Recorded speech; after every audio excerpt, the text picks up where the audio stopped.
like this video and subscribe our channel KYC First for latest updates.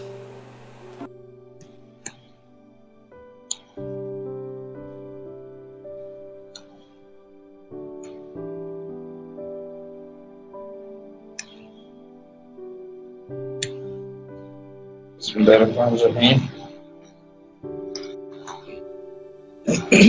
Dear students, physics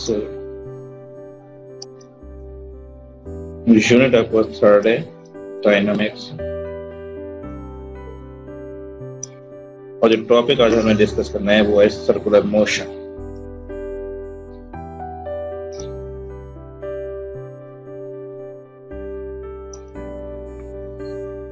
अब ये circular motion जो है ये अक्सर आपने देखी होगी, कोई बॉडी भी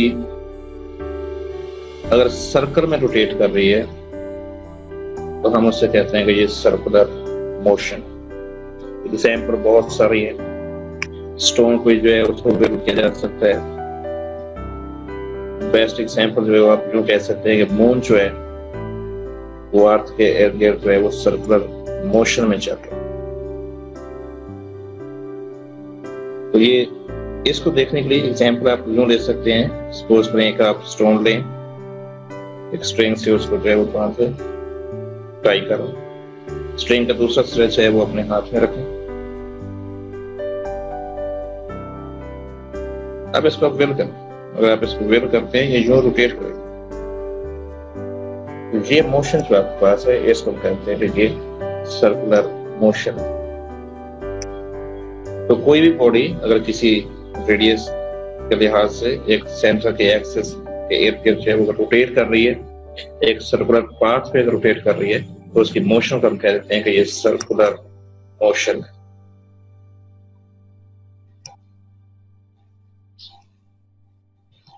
अब ये सर्कुलर मोशन में बॉडी कोई भी अगर रोटेट करती है, अगर वो मोशन में है, ये आपने लॉ पढ़ा है, फर्स्ट लॉ ऑफ मोशन, कि अगर वो मोशन में है तो वो स्ट्रेट मूव करेगी, उसकी वेलोसिटी में कोई चेंज नहीं आएगी उस वक्त तक, अनलेस अनटिल जब तक उस पर कोई फोर्स ना लगे।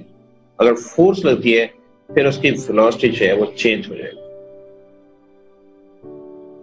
चेंज इन वेलोसिटी कुछ ना कुछ होगी।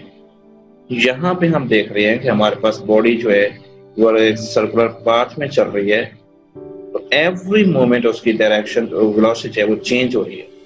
वेलोसिटी क्योंकि आपके पास एक वेक्टर है वैल्यू, और वेक्टर जो है इसमें दो चीजें होती हैं, magnitude, unit and direction. Magnitude change होगी तो भी वेलोसिटी चेंज हो जाएगी, डायरेक्शन चेंज हो जाए तो भी वेलोसिटी चेंज होगी। और यहाँ पे आप देखें अगर एक बॉडी जो है वो सर्कुलर पाथ में मूव कर रही है, एवरी मोमेंट उसकी वेलोसिटी की डायरेक्शन जो है वो चेंज हो रही है। अगर वेलोसिटी की डायरेक्शन जो है वो चेंज हो रही है, इट मींस यहाँ पे लास्ट में कोई फोर्स लग रही है जो इसकी वेलोसिटी को चेंज कर रही है। अब वो फोर्स कौन सी होती है, इसमें हम दो फोर्सेस डिस्कस करेंगे। एक फोर्स आपके पास है सेंट्रीपिटल फोर्स,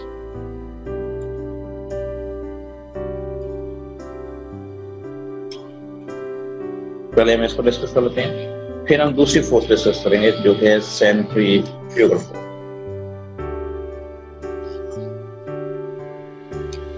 तो ये दो किस्म की फोर्सेस है वो हम यहाँ पे डिस्कस करेंगे।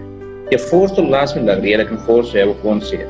अब सेंट्रीपिटल फोर्स को आप यूं समझें कि अगर आप हाथ के जरिए भी किसी बॉडी को रोटेट कर रहे हैं तो आप फोर्स अंदर की तरफ लगा रहे होते हैं। अब ये फोर्स जो लग रही होती है, जो उस बॉडी को डायरेक्शन जो उसकी है उसको चेंज कर रही है। अगर बॉडी यहाँ पे है, होना तो ये चाहिए कि ड्यू टू इनर्शिया जो है, ये अगर फोर्स नहीं लग रही तो इसकी डायरेक्शन चेंज ना हो, ये यहाँ से सीधी यहाँ निकले। आप यूं भी कह सकते हैं कि हमारे पास जो ये सर्कल बन रहा है इसके टेंजेंट पे ये बॉडी जो है वो बाहर चली जाए। और टेंजेंट पे बाहर जाने की दो रीजंस हो सकते हैं। नंबर एक, ड्यू टू इनर्शिया इसको जाना चाहिए, और सेकंड आप ये कह सकते हैं कि अगर फोर्स ना हो तो इसको जाना चाहिए। अगर ये नहीं जा रही तो इसका मतलब जो है वो फोर्स लग रही है। और ये किधर बेंड हो रही है, ये इधर बेंड हो रही है अलोंग दिस सर्कल, इस डायरेक्शन में बेंड हुई है। अगर ये इस डायरेक्शन में बेंड हुई है तो इधर भी फोर्स लग रही है। तो याद रखिए यहाँ पे हर लम्हे जो है वो फोर्स लग रही होती है इस बॉडी के ऊपर, और उसकी वेलोसिटी के ऊपर परपेंडिकुलर ये फोर्स लग रही होती है। फर्ज करें अगर ये बॉडी यहाँ पे है, इसको जाना इस डायरेक्शन में चाहिए, लेकिन फोर्स इसके ऊपर परपेंडिकुलर लग रही है। परपेंडिकुलर फोर्स की वजह से ये अपनी डायरेक्शन जो है वो चेंज कर रही है। ये वैसे भी याद रखें, आपको आगे कहीं काम देगा कि अगर एक बॉडी यूं जा रही है, उसकी वेलोसिटी इस तरफ है, अगर इसकी डायरेक्शन पे के परपेंडिकुलर जो है वो फोर्स लगती है तो इसकी मैग्नीट्यूड की वैल्यू जो है वो चेंज नहीं होगी, लेकिन इसकी डायरेक्शन जो है वो चेंज हो जाएगी। वो फोर्स जो इस बॉडी को दायरे पे या हर वक्त इसकी डायरेक्शन जो है वो चेंज कर रही है और दायरे पे हरकत करने पे मजबूर कर रही है, ऐसी फोर्स को हम नाम देते हैं कि ये सेंट्रीपिटल फोर्स है, और ये ऑलवेज हमेशा ही टुवर्ड सेंटर। यहां से आप ये भी कह सकते हैं कि अगर फोर्स जो है वो हमेशा सेंटर की तरफ लग रही है, बॉडी यहाँ है तो फोर्स इधर लगी, बॉडी अगर इधर चली गई तो फोर्स जो है वो इधर लग रही है टुवर्ड सेंटर, बॉडी यहाँ पे है तो फोर्स इधर लग रही है, बॉडी इधर है तो फोर्स जो है वो इधर लग रही है। तो जिस डायरेक्शन में फोर्स लगती है, एक्सेलरेशन भी उसी डायरेक्शन में पैदा होता है। तब आप ये भी कह सकते हैं कि इसमें फोर्स लग रही है जो फोर्स उस बॉडी को सेंटर की तरफ ले जाती है। और हम ये भी कह सकते हैं यहाँ पर एक एक्सेलरेशन पैदा होगा और उस एक्सेलरेशन की डायरेक्शन जो है वो भी किस तरफ होगी, सेंटर। ये फोर्स जो सेंटर की तरफ लग रही है, अलोंग द सेंटर लग रही है, इस फोर्स को हम कहते हैं कि ये सेंट्रीपिटल फोर्स है। अगर ये फोर्स ना लगे तो बॉडी यहां मूव नहीं करेगी। इसको आप यूं समझ रहे हैं कि अगर ये बॉडी आपके पास कोई सर्कुलर मोशन मूव कर रही है, स्ट्रिंग के जरिए हमने इसको बांधा हुआ है, ये किसी वजह से अगर ऐसा हो गया है कि स्ट्रिंग जो है वो यहां से टूट गई है, जैसे ये टूटेगी ये बॉडी यहां से सीधी इधर जाएगी अलोंग द टेंजेंट, जो उसकी सही डायरेक्शन है वो उस डायरेक्शन पे चली जाएगी, क्योंकि फोर्स की वैल्यू जो है वो अब खत्म हो गई। तो ये भी आप याद रखेंगे, ऑब्जेक्टिव में पूछ लिया जाता है कि अगर कोई बॉडी जो है वो इस तरफ में से निकलती है तो किस डायरेक्शन में जाएगी, तो वो सर्कल के टेंजेंट रेडियस पे जो है वो परपेंडिकुलर मूव करेगी, 90 का एंगल बना के वो बॉडी जो है वो बाहर चली जाएगी। और अगर ये फोर्स लग रही है, ये खत्म नहीं होती, तो फिर ये बॉडी जो है वो यहाँ पर मूव करेगी। अब ये फोर्स जो इस बॉडी को सेंटर के अराउंड जो है वो सर्कुलर पाथ में जो है वो मूव करने पे मजबूर कर रही है, इस फोर्स को हम कह देते हैं कि ये सेंट्रीपिटल फोर्स। अब इसकी बहुत सारी एग्जांपल्स हैं।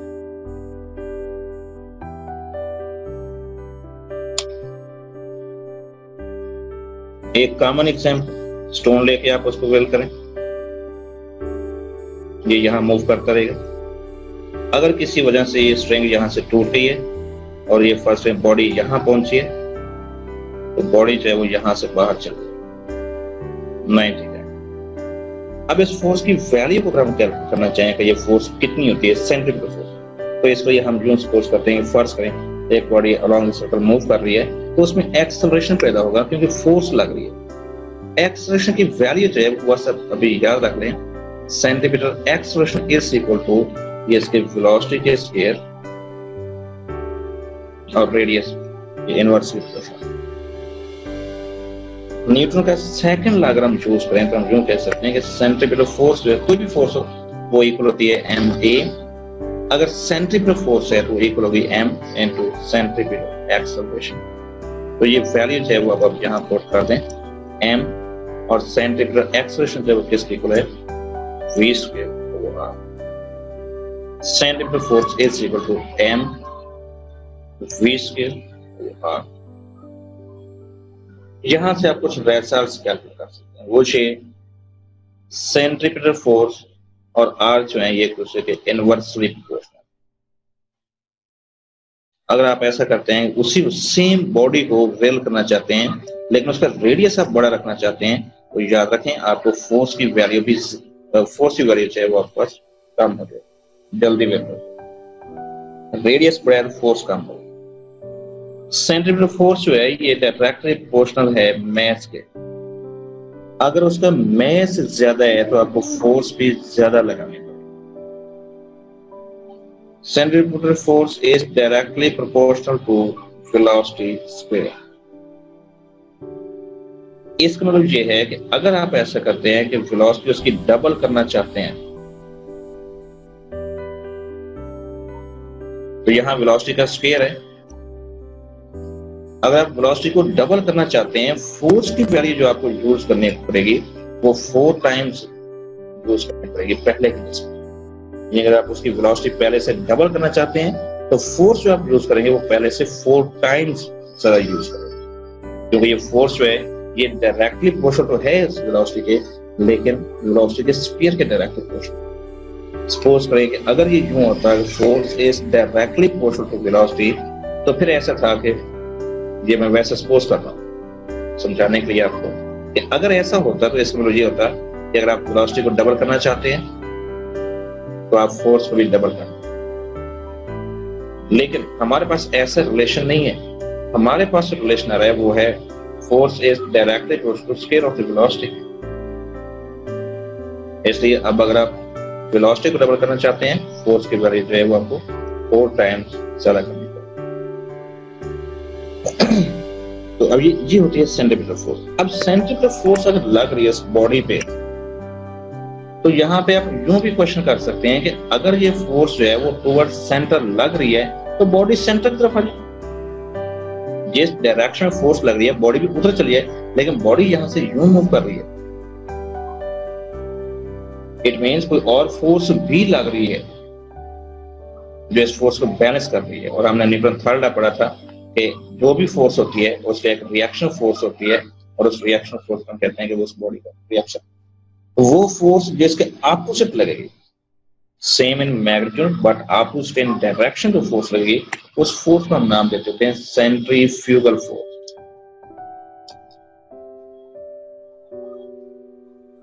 Centrifugal force.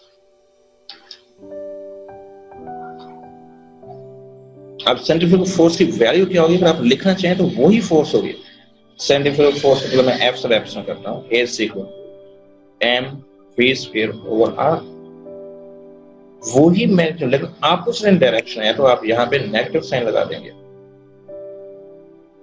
तो ये दोनों सेंट्रीफ्यूगल फोर्स और सेंट्रीफ्यूगल फोर्स होती है, इनकी वैल्यूज जो मैग्नीट्यूड है वो सेम होती है, but opposite in direction. Direction जो है वो उनकी सेम नहीं होती। नेक्स्ट हमारे पास है इसके कुछ एग्जांपल्स। अब उन एग्जांपल्स में पहली एग्जांपल जो हम लेते हैं वो ये है कि banking of a road. Road जो है अगर कोई टर्न आ गया है तो वहां पे आप देखते हैं रोड जो बन रहा था वो आपको यूं नजर आता है, सीधा नहीं होता, ऐसे रोड नहीं आ रहा था, बल्कि रोड वहां पे ऐसे होता थोड़ा सा। मैं ये ज्यादा इंक्लाइन कर रहा हूं ताकि आपको पता चल सके। वो रोड होता है, एक साइड जो है उसके ऊपर उठा दी जाती है, रेस कर दी जाती है।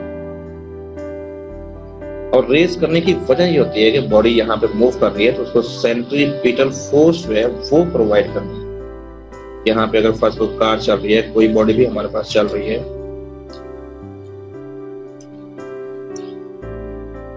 ये बॉडी चल रही है, तो हमने इसको सेंट्रीपिटल फोर्स जो है वो प्रोवाइड करनी है। अगर सेंट्रीपिटल फोर्स जो है वो प्रोवाइड ना की गई तो ये बॉडी जो है वो यहाँ से, या जो कार है जो भी है वो यहाँ पे स्लिप हो जाएगी, स्किड हो जाएगी। इसलिए स्किडिंग से बचने के लिए हम ऐसा करते हैं कि एक साइड जो है वो रेस कर देते थे ताकि उसको सफिशिएंट जो है जितनी उसको यहाँ सेंट्रीपिटल फोर्स चाहिए उतनी उसको मिल जाए। अब यहाँ पे हम थोड़ा सा यूज करते हैं इस फार्मूले को, centripetal force is equal to m v square over. अब हमने ये थोड़ा सा रेस कर दिया है, सफिशिएंट जो इसको सेंट्रीपिटल फोर्स चाहिए वो हमने यहाँ प्रोवाइड कर दी है। लेकिन अगर ऐसा है तो उस गाड़ी की वेलोसिटी ज्यादा है, ये देखिए हमने जितना रेस करना था कर दिया, अब रोड इससे ऊपर नहीं जाएगा। एक दफा जो रोड बन गया है, जितने एंगल पे जितना इंक्लाइंड उसको कर दिया गया है, बस ये मुनासिब समझ के कर दिया गया है, बस इतना इंक्लाइन कर दिया, ये बहुत इंक्लाइन कर दिया गया है। इसमें सपोज कर लें सेंट्रीफ्यूगल फोर्स जो है वो प्रोवाइड करनी है, कोई ना कोई बार सपोज कर लेते हैं कि ये 100 न्यूटन प्रोवाइड कर सकता है।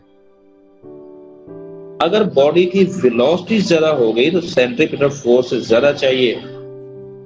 इसलिए अब प्रॉब्लम ये होगी कि अगर गाड़ी की वेलोसिटी एक लिमिट से ज्यादा है, इतनी ज्यादा वेलोसिटी है कि ये सेंट्रीफ्यूगल फोर्स जो यहाँ पे प्रोवाइड की जा रही है इस सरफेस से, इस रोड से, वो उतनी प्रोवाइड नहीं होती, तो भी जो बॉडी है या गाड़ी जो है वो स्किड हो जाएगी।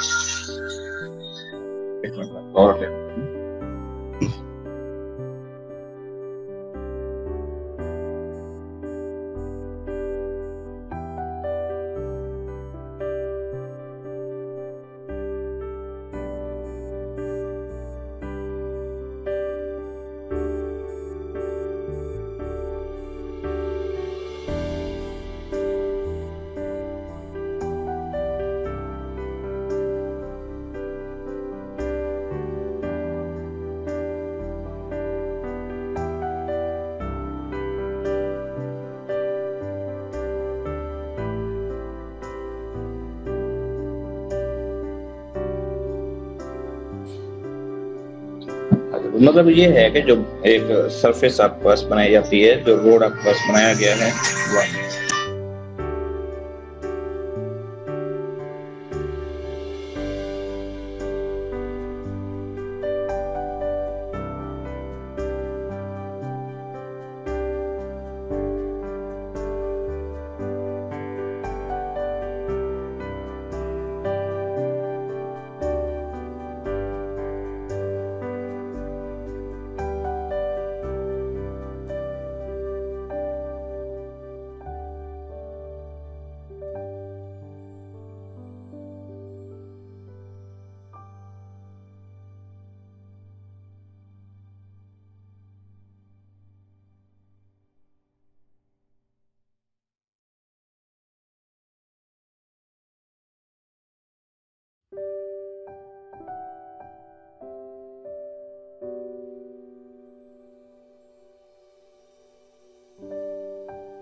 सॉरी कॉल आ रही थी। अच्छा, तो ये देखें कि अगर आप मतलब रोड ये बनाए भी जाते हैं, उसमें जो सेंट्रीफ्यूगल फोर्स है वो प्रोवाइड करने की कोशिश भी की जाती है, लेकिन वो स्पीड लिमिट पे होती है। अगर कोई ऐसी गाड़ी उसके ऊपर आ गई जिसकी स्पीड की वैल्यू ज्यादा है तो वो सेंटीमीटर फोर्स हो सकती है उसके लिए इनसफिशिएंट। अगर वो इनसफिशिएंट होगी वो गाड़ी जो है वो स्किड कर। इसी तरह ड्रायर मशीन से होती हैं,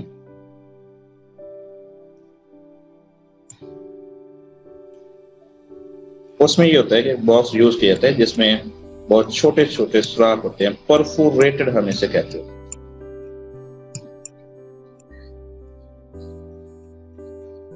क्लॉथ्स वगैरह जो होते हैं वो गैस में डाल दिए जाते हैं, ऊपर से इसको बंद कर दिया जाता है। अब इसको रोटेट किया जाएगा, स्पीड पे रोटेट किया जाएगा। अब कपड़े में जो इसमें वाटर वगैरह होता है या जो भी पार्टिकल्स इसमें मौजूद है उनको कोई सेंट्रीपिटल फोर्स नहीं लग रही होती, किसी चीज से अटैच नहीं होते। लेकिन जब यहाँ पे रोटेट किए जाएंगे अब ये होगा सेंट्रीफ्यूगल फोर्स की वजह से ही होगा कि वो पार्टिकल यहाँ से बाहर आ जाएंगे। तो जो सेंट्रीफ्यूगल फोर्स की वजह से ये सारे जो इसमें वाटर के मॉलिक्यूल्स होंगे वो इन पोर्स के जरिए यहाँ से बाहर आ जाएंगे और कपड़े जो है वो वापस ड्राई हो जाएंगे।